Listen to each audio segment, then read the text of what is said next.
Hello, it's me, Debbie. Today's date is October 23rd. Welcome to Ask Debbie. I get asked a lot of times by people, how have you made your marriage last all these years? To begin with, I believe what makes a marriage last is the ability to be faithful. What I mean by that is not having an affair. People ask me, what has kept you from not having an affair or your husband from not having an affair? Well, to begin with, we're committed to each other.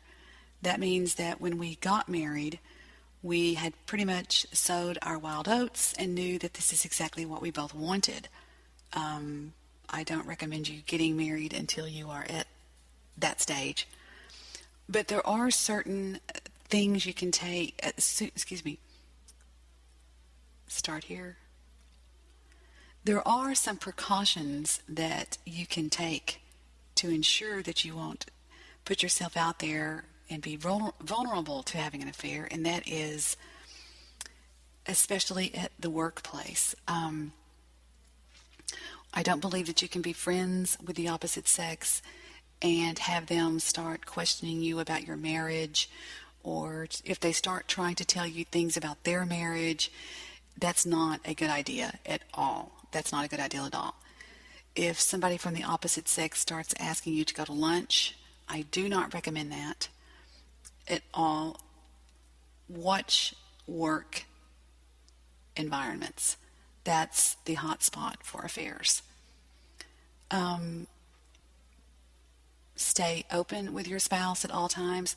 I have been propositioned over the span of my marriage probably 50 times to have an affair, and each and every time I came home that night and I told Victor about it, because I wanted him to know that it happened and how I responded to it. And quite frankly, I was proud of my response because I never ever once took anybody up on it. You've got to stay vigilant.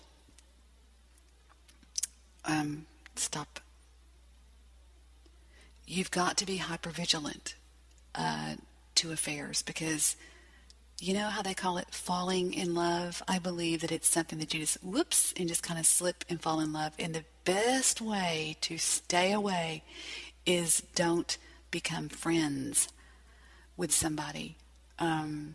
Just be very, very careful.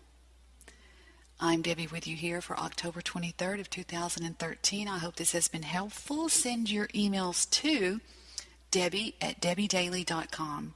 And in the reference column, please put Ask Debbie. All right? Peace out.